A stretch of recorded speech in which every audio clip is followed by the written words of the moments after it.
But we'll get right into it if it's okay with you, Coach. Sure. So the nature of this seminar is about numbers. It's about analytics, as they call it in these days, which back in the day for you was probably rushing yards or passing yards or wins and losses.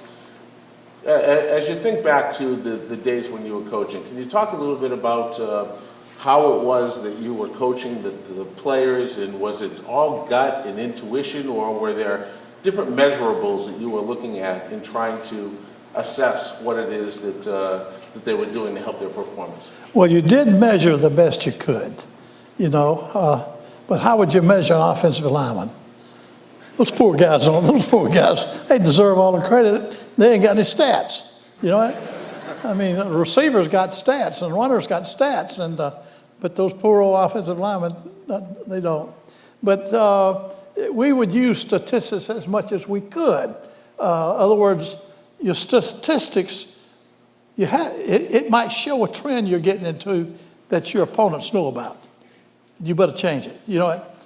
As you and I mentioned a while ago, I had the reputation that when we recovered a fumble, you had the ball and we got the ball away from you, I immediately threw a bomb. Now, I didn't know I was doing that. I thought that was a thing to do. You know what? And I found out, hey, your opponents know this, and so therefore statistics of what I was doing would help me to know. And so we used statistics back then. I'm sure nothing compared today, but you used them, if there was any way you could use them to straighten out a mistake that was going to get you beat, you'd sure use it, It's interesting sitting back in the back room with Coach Bowden before we came out. I was asking him, and some of the things that he was able to accomplish with his teams and his staff are truly amazing. If all of us that are in the world of sport are looking at success, I have one thing here above all else that I think is amazing. For 14 years in a row, his teams were ranked in the top 4 in the country. 14 years in a row. It's absolutely incredible. It's unheard of in all of sport, not just in college football. So I asked Coach Bowden, so did you use that information to help you with recruits when you go into kids' living rooms? How did you use the information? Why don't you share with them what the answer was? Yeah, he asked me, what did I do during that time? What did I think about? I didn't even know about it. I never thought about it. We're winning games, and we had 14 years in a row, in the top 4. We were in the top 10 or more every year. And but while it's happening, you don't think about it. And then after the season's over, somebody say, hey, look what you did. Or look what y'all did. I don't like the term you. What our team did, Then you say, boy, I wish I knew it while it was happening. So for all of us up in the Northeast, and I'm sure around the rest of the country, Coach, we all noticed. You all helped to put Florida State on the map, and it was a great drawing card for the university, the success of the football team. So what about some of the other areas? Can you share a little bit with the folks here about the big decision that you made in 1987, playing against the University of Miami, #1 in the country, and have a big decision to make? And if you look back at it, what are your feelings? Yeah. So a little bit of why don't you give them the background, Coach? Okay, was that 78 or 77? 1987. 87. Yeah, 1987. Yeah. All right, we're playing Miami out here. I think it was here.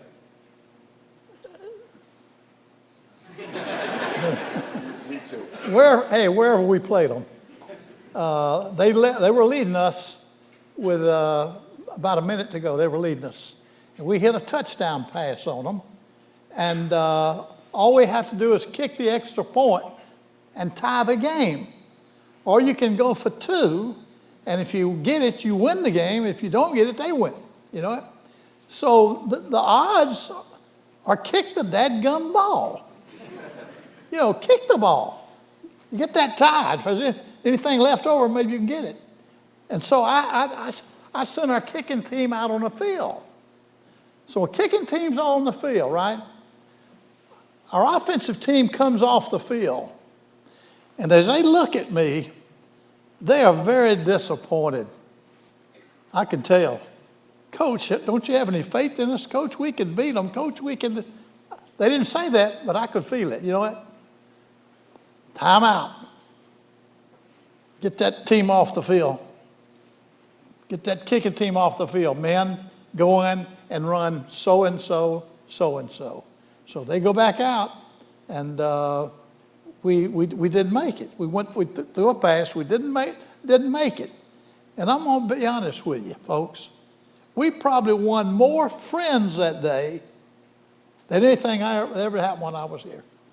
I mean, people, oh, he went for two. He went for two. You know, it's kind of a feeling you ought to go for two. You know, we had two great teams playing, and somebody ought to win the doggone thing. You know, so, but anyway, that was amazing. That was amazing. But that's exactly the way it happened. If you ever watch the film, you can tell it's taking place that way. So, Coach, if I can ask you this difficult question. If you had to do it over again, still go for two, or would you go for one? I'd probably kick. I thought you might say that. Of course, I've had about 7, 8 years to think about it. So one of the things I'd like to kind of tie together here is that back in the day when I was speaking with Coach Bowden outside the room, he was talking about a lot of the decisions he made were based on gut and instinct. And as coaches, that's oftentimes the case. You have to look at it. But today, probably, he would have had at his disposal all of the statistics of all the times they've been successful going for 2 points versus going for 1 point, all around the country, what the weaknesses or strengths of Miami would be in how to defend that. So today, all of us are really equipped with a great deal more information. So the biggest part today, Coach, as I see it, is we have to be really looking at this technology piece and trying to meld it together with that gut and intuition. And obviously for you, with so much success, your gut and your intuition were so often right, and the successes are so obvious. So yeah. I think that it's important for you all to understand that back in Coach Bowden's day, well, there wasn't a whole lot of looking at the data or the analysis. But today, it's a different world in terms of sport. Yeah, today when I watch a football game, and I watch the coach on the sideline, and he's sitting there with a chart. And he's looking all over at that chart, boy. He's going to get beat. That's me. You know, I mean, what not? I told my son, you know, I got 3 sons that coach in college. And I told them, I said, you know what? I've got a sheet like that tells me what to call. If you ever catch me looking at it, I'm getting beat. I never had that. I want to call them plays by instinct, you know. Now, I spent all week as the head coach studying the opponents we were going to play. Remember, we get films on their opponents. They got film on us. And I'd study every play over and over and over again till I thought I knew exactly what they're going to do, you know. So when I got into a dadgum ball game, whatever the situation was, boom, I knew what to call, you know. And that's the way I lived. But like I say, if I couldn't think, now I got to go to my chart, you see.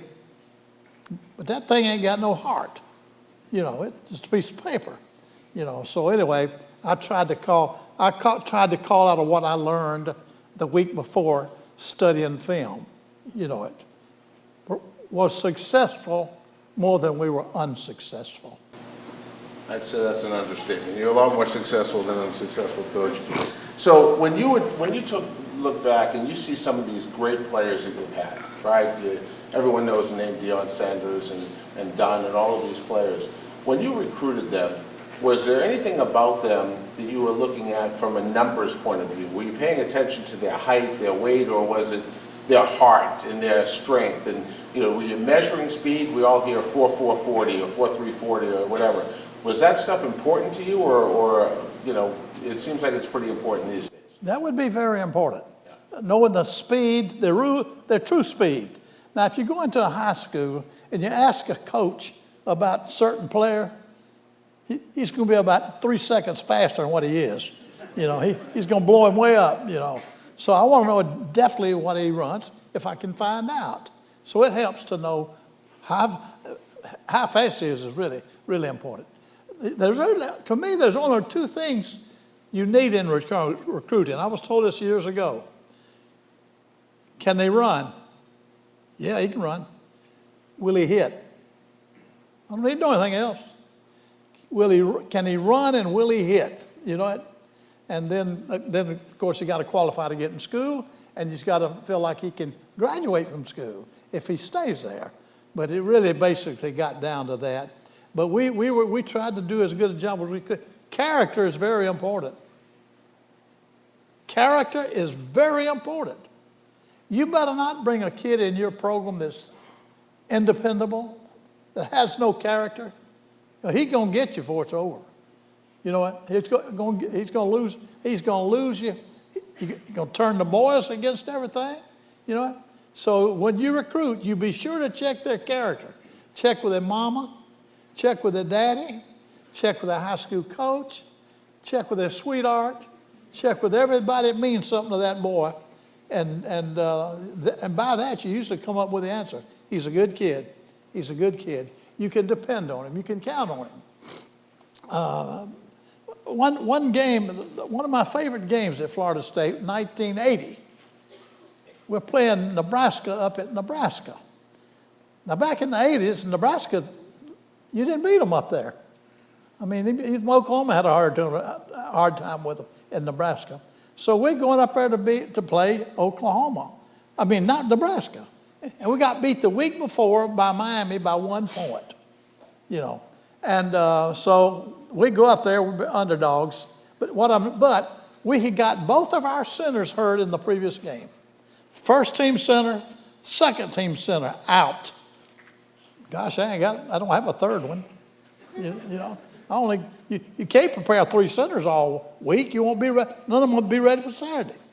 But I had a guard that could snap the ball. A right guard could snap the ball. Son, you're going to have to finish the game. It's the fourth quarter. He finished the game. We won easily. Next week, we're going to play the Nebraska game. I was telling you about the Nebraska team. We had a walk-on center from Savannah, Georgia. Weighed about 185 and 90 pounds. Then we had a scholarship center from Cincinnati that weighed about 235. Now, back in 80, 235 was big.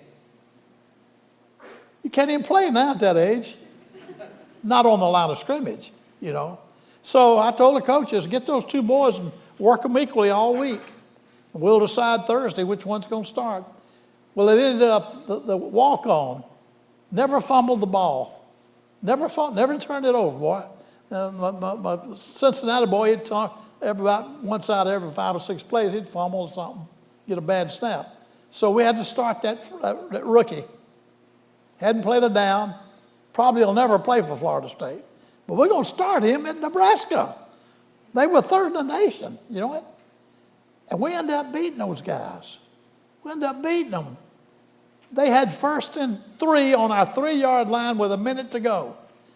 We were leading by 18-14. Field goal wouldn't win it. They got to score. And the quarterback rolled out the first play. Paul Porowski hit the guy around the neck, dropped him down. He dropped the ball. One of our tackles recovered the ball, and we won the dadgum ball game with a center who had never played. Never. He played in high school, you know. He just wasn't good enough.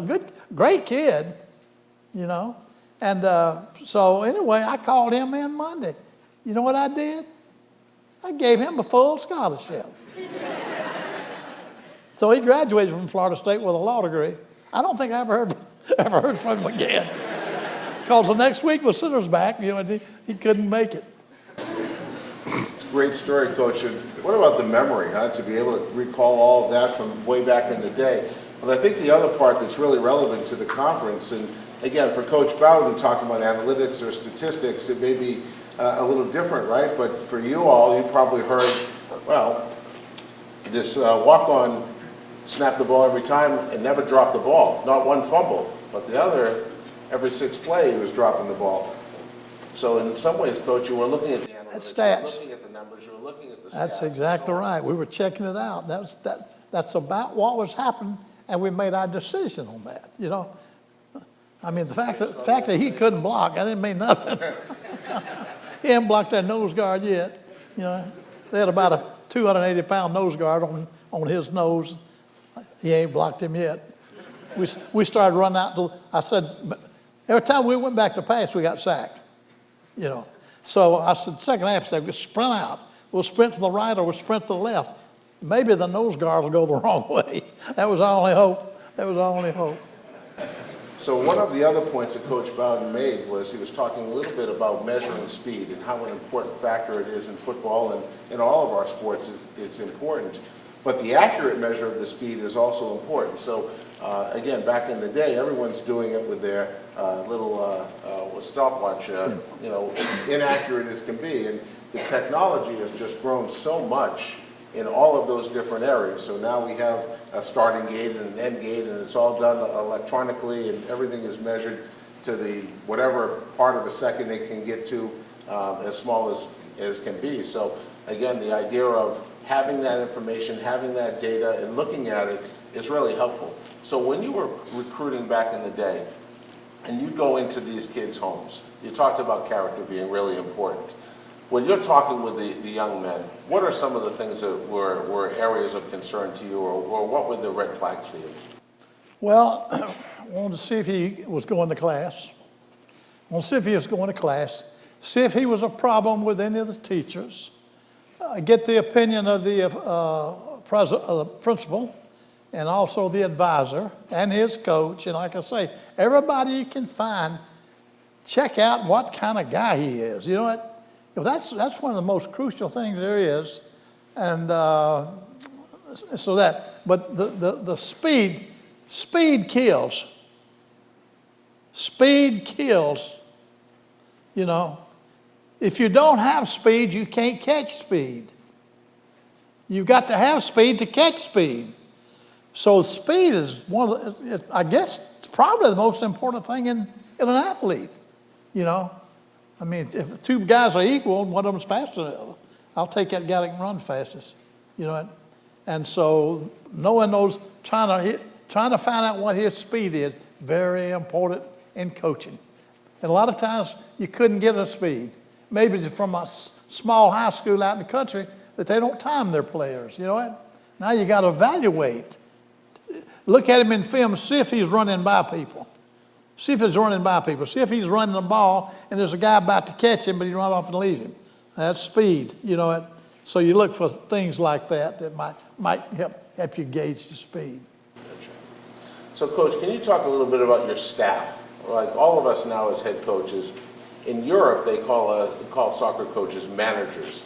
And in some ways I would say that probably in your day you were a manager. You had all of these defensive coordinator, offensive coordinator, and then all of the different folks. How'd you manage all of those people? What was the secret? Because to be so successful year after year after year for so long, your managerial skills must have been pretty good also. How'd you put your staff together? What were the important elements you were looking for? Well, when you recruit coaches, they're just like players.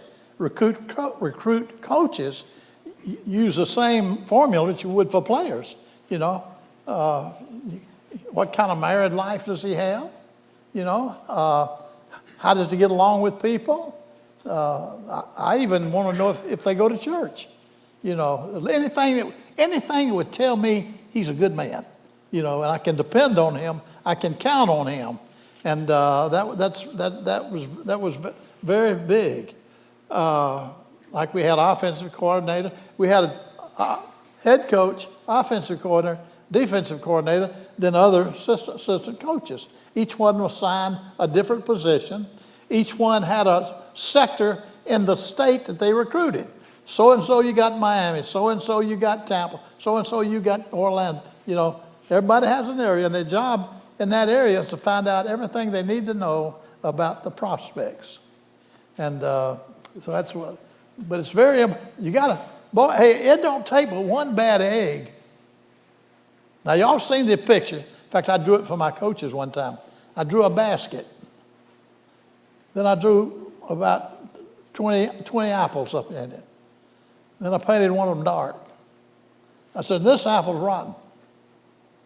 Now, if we don't get that apple out of there, he's going to get the rest of them. You know, And I was comparing that with having a bad egg on your staff. You better watch him. You know, you can't afford to have him. You got to have all good people. And we were lucky. I hardly ever lost a coach. I coached 34 years here, you know, and I had quite a few coaches that coached over 25 with me, and that meant a lot of difference, boy. I think that probably in all of our coaching trees, you get these folks and you try and surround yourself with people that you can trust, that are going to have same values, same view as you have.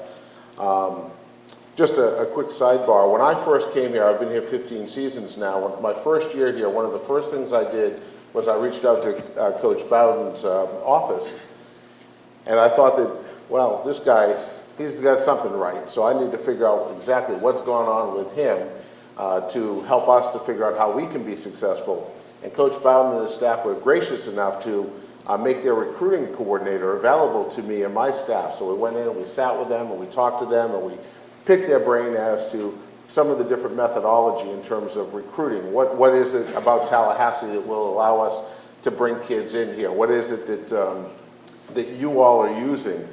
And in today's society with this social media as it is, everyone's measuring everything about what's going on. And it's a whole different world. When I look back 15 years for how it was back when I first started here to how it is now, and everyone having Twitter accounts. So do you have a Twitter account?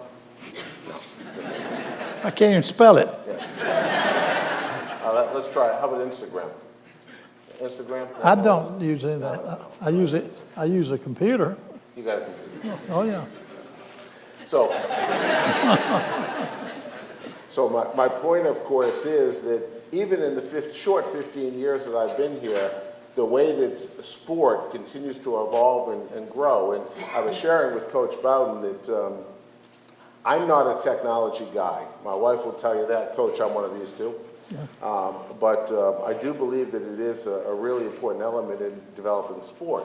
And I was sharing with Coach Bowden that we've even used we're using these Whoop watches, measuring sleep performance, and so on. And I think that probably one of my staff was in there earlier speaking with some of you about that and the analytics and so on. Coach, I think that as you're watching games on Saturdays, college football games, Sundays, is it surprising to you the amount of statistics that they're showing? You know, I was listening to Tony Romo. I'm not a great football guy, but I sure know who he is. Yeah. And he's sitting there and he's predicting what the next play is going to be based on the lineups on the field and stuff. Are you surprised by this, or was that what you were doing back in the day, being able to look at the personnel on the field and then deciding, okay, this is probably what's coming, and then adjust to it? Yeah, that's what football has gotten to.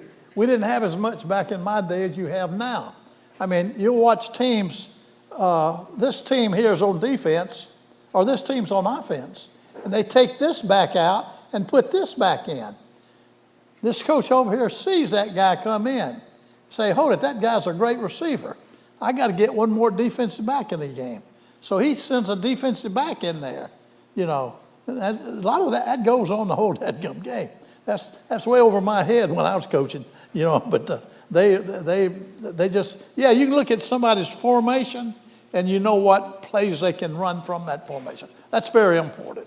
If a team runs a whole lot of different formations, they can't run but so many plays. They can only run 2 out of this formation. They run 5 out of this formation. They run 1 out of this formation. They got 15 out of this formation. That means we better watch that formation there, you know, 15. And those others, they're not going to use as much. And that the coaches know all that. They watch. So my point of bringing that up, Coach, is that when I first sat with you and we started talking about analytics and number and intuition versus analytics, you said that most of what you did was through intuition or your gut.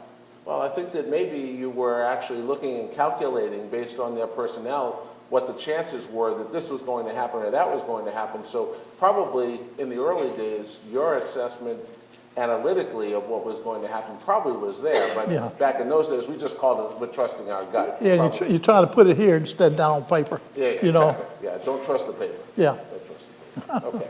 So, Lance, you've asked me to give Coach Bowden a chance to answer some questions. Is there something?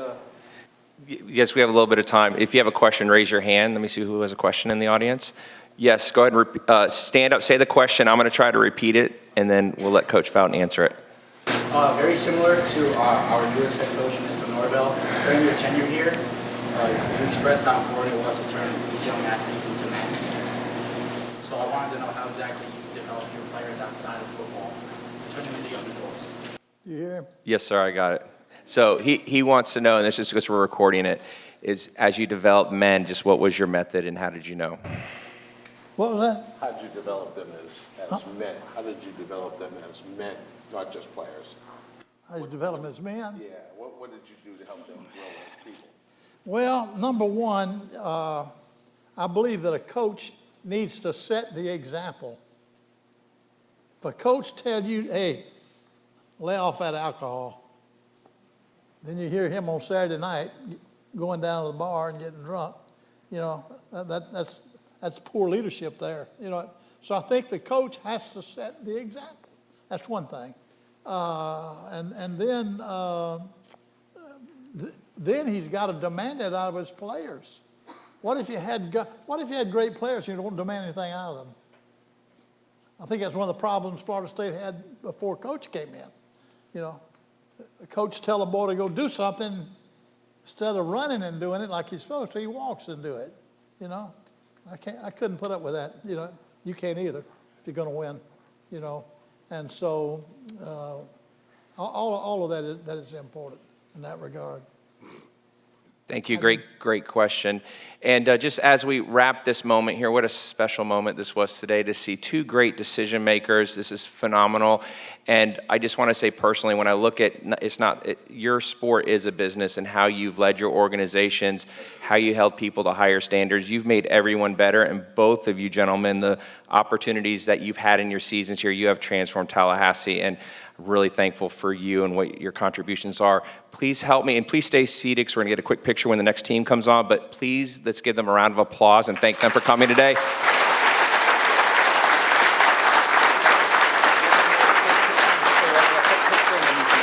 Sure. Yeah.